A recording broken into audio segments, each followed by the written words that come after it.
of the Episcopal knee in Los Angeles. I don't He's also copy your being called a thing. father too, right? Yeah, if people want to call me father, they can. I go with Tom as good. Oh, okay. I'm a little confused because I thought only Catholic priests were called No, father. well, it's a funny thing. You have priests and you have ministers, right? Right. So all priests are also ministers, but a priest is somebody who celebrates Mass or celebrates the Eucharist. And not all churches do that. Right. Right. How do you feel when people call you father?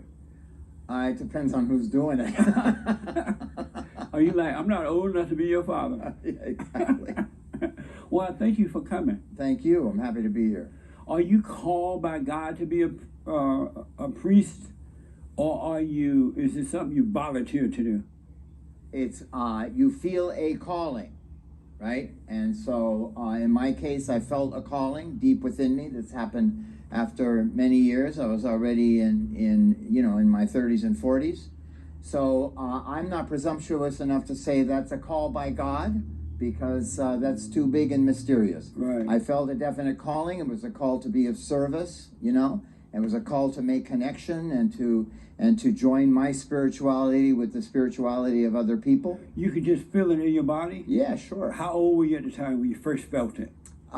When I was like 15, I wrote a letter to my father saying I thought I wanted to become a man of the cloth, right?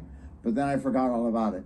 And so it really came back to me after I started being in recovery from alcoholism. About 5 years into recovery, I got the call. I thought I wanted to be a priest. Amazing. And so you've never been married? Well, you can marry in my church. Oh, you can? You sure? Oh, okay. Yeah. In fact, my church is gay friendly. I can marry a man. You can marry a man? In my church. Have you ever done it? I've officiated the marriage. But you never married one? No, I've never been married. Oh, okay. And no children or anything? No. Do you regret not getting married, having children now that you're older? Well, and I'm gay. You're gay? Yes. You don't look gay. We come in all shapes and sizes, brother. So you're gay? I'm gay. I didn't know you were gay. Yeah, well, I just told you. How did you become gay? One doesn't become gay. One is born that way. Does God know you're gay? I believe so. Did he make you that way? That's my opinion. You think that God made you gay? I have no, I don't know I'm not going to be presumed to plumb the depths of the Most High, but yes, I've been gay as long as I can remember. And so, have you been with men? Of course. Like sexually? Yes. Really? Yeah. That's mind-blowing. This is mind-blowing for you? Yeah. Why is that? Because I never expected a priest and a father of Epiphany Church to be gay. That You don't sounds like look you're gay. coming from the assumption. What's look gay mean? Switchy and soft looking. Really? That's what you call stereotyping. Oh, but That's called. That's like if I were to say to you, "Well, you're black. Where's your fried chicken?" I was at the house and I can't wait to get home to eat it. So That's amazing. So do your congregation know that you're gay? Absolutely, they do. That is mind blowing. And so you think that God make mistakes? That's a big question.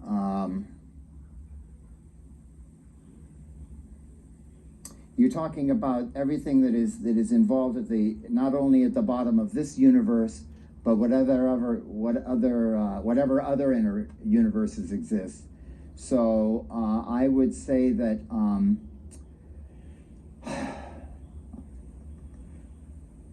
I don't think actually that force that we call God makes mistakes. No. Really? And so But actually also I believe that things unfold in a moment for us, and that time itself is an illusion. I mean, we're not, how the power of the universe experiences all that, I have absolutely no inkling. Oh, okay. So now I see a little gay in you. Good. When you did this, I saw it. So thank you. So listen, do you think that human beings are in a fallen state? The show is called The Fallen State. Oh, I thought you were talking about the state of, as in the United States. No, the fallen away. state. Yeah. No. You know. I believe that we are born absolutely. The what is born in us is born whole, right? And that actually it is what happens to us after we're born that contributes to So you don't think that human beings are born in sin, which caused them to fall away from God? And no, I do not. Do you don't think that they need to repent and be born again? I do not. No. Really? No. So is your religion the same as Christianity, or just different? I'm in the Episcopal Church, the Anglican Church, but you're talking about a thing called original sin. Right. Right. Well, original sin, really began with St. Augustine, right, which is about 400 years after the New Testament was written. So that's a formulation he made, and it came from his own experience of conversion, right, where he had felt that his life up to the moment of his conversion had been a life filled with sin. But that was St. Augustine's particular human experience. How old are you? 68. So are you gonna be like gay all your life, or will this pass? You know the answer to that as well as I do. But Are you going to be black all your life, or is it going to pass? But being gay and being black is different. It's like no, it's not, my brother. Black is a skin color, but gay is like an abnormal lifestyle. Is that what you believe? Yeah, you can overcome it. No, I'm afraid that's wrong. So why would we're God? Not here to talk about sacred resistance. We're going to talk about homosexuality. I'm just stunned that you're gay. I didn't know that. I didn't read it. One last question about that. Why would God make lesbians and gay men? Why? What was the purpose of that? Why did God make zebras? But how about lesbians? What was the purpose of that? To multiply. To multiply, to make more zebras? Have sex and make more zebras. Why do we need more zebras? To keep the earth clean and do what zebras do. But you don't know why God made lesbians. I don't know why God made zebras. I don't know why God made you or why God made me.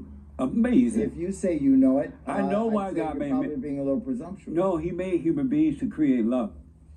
And He probably made zebras so that's why He made gay people. Amazing. I had no idea. So I got to ask you about your organization, the Sacred Resistance. Sacred Resistance, right. What is it? How did it get started, and why? Sacred Resistance began around 2015, 2014 as a response to what was then the Obama administration's we talk a lot now about President Trump, right? But the Obama administration's stance around immigrations and refugees was also very, very bad. And so it was created around the militarization of the southern border between Mexico and Guatemala, using the Mexican army as a proxy for our own immigration service.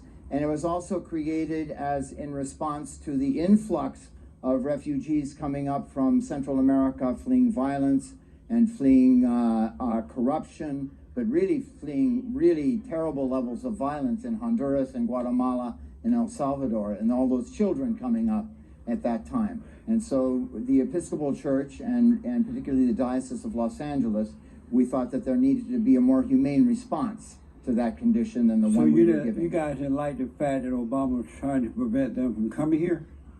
Obama was actually, he was trying to prevent them from coming here, but also Obama was the one who interfered in the Honduran elections in 2009 and caused that situation. In what way? How did you do that? What do you do? He supported the United States supported the loser of that election and put him in office, even though he had lost. It was one of the first things Obama did in 2009.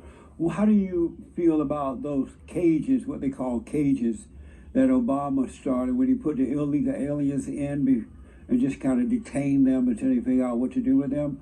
Were you okay with that when Obama did that? I'm not okay with anybody doing that. How about when Obama did it? Were you okay with it? Did y'all protest that as well? We did. Oh, okay. Yeah. So you were not okay with that? No. Amazing. So your sacred resistance, are you for illegal aliens just crossing the borders, like for open borders, and you just want them to come in? No, what we're for is for a just immigration service, so that if someone is, I mean, it is a mandate of international law that someone who is fleeing violence and asks for asylum be given a fair hearing of that for that asylum, right? And we're also asking for a immigration laws where the quotas are adjusted, where someone who is, to come in legally at this point in the United States, okay? There's like a waiting list of, even in the asylum cases, they're like 3 or 4, 5 years behind schedule, right? So to come in legally in the United States, the only thing that gets you in really is if you have a ton of money, right? Then you can get in, right? But our immigration system is broken at this point. But these people come illegally. Are you for them breaking the law to come into as a priest and a father?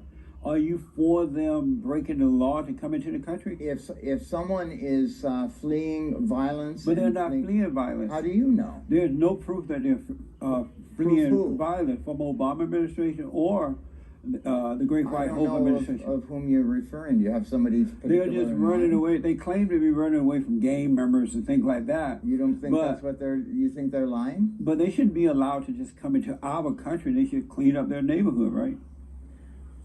Because they're bringing that a 10, 11-year-old boy is supposed to clean up his neighborhood? The parents are supposed to do it. Is that what happens? And the government. The government and the parents. Right. Well, the government seems to be incapable of doing that there, and if your son is in danger of being murdered by a gang, you take him out of there. You would do that, and I would do that. But now they're doing that here. They're bringing that same evil stuff here, and they're still killing each other, and they're killing American citizens. What are they supposed to do now? Run to another country? What do you mean they're killing American citizens? These are violent gangs. Yes, it is. Have you seen in New York and South Central LA? For 30 years, there were no gangs killing Americans. What's the name of those street gangs? MS-13 and other is rampant in New York and other places. Are you in denial about that? I'm not in denial. Absolutely, but you're not being it is not rampant. It is the rampant. Violence that MS-13. Are you seriously saying it's not rampant? Hang on. Let me finish. Go ahead. The violence of MS-13 is actually perpetrated on its own members, right? No. You're talking about what goes on in Brentwood on Long Island, which I live very close to for many years, right? Right. Right. I'm not negating that violence exists. What I am saying is that it has been wildly blown out of proportion. But it hasn't. It absolutely has, my brother. I know police officers and others who are working with those. It absolutely has been blown. I've seen it wildly. I've seen it. It has not been. It's not blown out of proportion. It's not really told how bad it really is. Give me some numbers. I don't have numbers right here, but they're killing. And so you're okay with them leaving their country, killing one another, but to come here and do it? That's a really dumb question. Are you okay with that? Give me a dumb answer to it. No, I'm not even going to dignify it with an answer. But you said that they are doing that to themselves over there. But no, that isn't actually what I said. Well, they're running away from it, right? Yeah. But they're coming here doing it to themselves. You're talking about 8, 9, 10, 11-year-old kids coming here. Those are not, well, there are some kids coming here, but they're becoming killers as well. This is just bullshit. You a priest, can you curse? I just did. That's amazing. You gay and you curse? God's not pleased. God is not pleased. How do you feel? I guess you and I worship two different ideas about that. Oh, yeah. How do you feel about the Great White Hope? What is that? Donald Trump, the president. I'm not in favor of him. Why not? I think he's incompetent and mentally unstable. In what way? In what way is he mentally unstable? First, incompetent. How is he incompetent? He is impulsive, ignorant, does not take advice of people who know about things. He is a narcissist and therefore sees the world only in terms of himself. He is psychologically really damaged, and I just think he's a very poor. Is it impulsive or compulsive to put a wall up around the border to protect the American citizen? It's ineffectual. Is that mental? Well, I mean, he hasn't really done it. I think it's just a publicity. No, the wall is going up. Is that mental? Have you heard that they? I know, and they're boring through it. But I'm asking you, is that mental to put America first? You mean, do I think that's a good thing to put America first? Right. No, I don't think it's a good thing to put America. Are you an American citizen? I am an American citizen. And so you think that it's a bad idea to put the wall up around the border? I think it's a terrible idea. You don't want to protect the American people. It's ineffectual. So Israel put a wall up around its borders. Are they mental as well? Yes. Israel is mental for putting a wall up? Yeah. That's amazing. You love the Jews? I do. You love white people? Well, I try to love people generally. How about white people? I don't understand the meaning of that question. You understood when I asked about the Jews. And you said right away, yeah, I love the Jews. No, I didn't say that. What'd you say? I said I like them. Do I love the Jews? Do I love white people? I think what I said is actually I try to love all people. Do you love the white people? Do I love the white people? Would you have anybody particular in mind? All white people. No, I don't love all white people. And why not? Well, it would depend on the person. Why don't you love all white people? You mean, do I have a kind of blanket feeling of, well, okay, let me put it this way. I guess I love white people the same way I love all people. But why don't you love all people? I just told you I loved all people. No, you said you didn't. All right. How is it possible that you can represent God and not love all people? My brother, I'll see you later. This Where you is a going? really stupid conversation. You about to run? Yeah, I'm going. Don't run. Priests don't run. This priest is leaving Why? because it's a stupid conversation. What's stupid about it? We're talking about America. Are you really running? Beta! Beta! Oh, amazing. Oh, you're She'll locked buzz you in. out. She'll buzz you out. So, the reason I am leaving is that the questions are answered before. Can we get you in the light over here? The reason I am leaving is the questions are answered as I'm being asked them. They're stilted. They're not they're not trying to gain any kind of information. You called to ask about sacred resistance. He asked me almost no questions about that. And so I think you misrepresented yourselves to my organization. Bless you. God bless you. I wish you well, but it's a charade. Would you like to go back and finish the interview? I don't think so. Thank you. See you.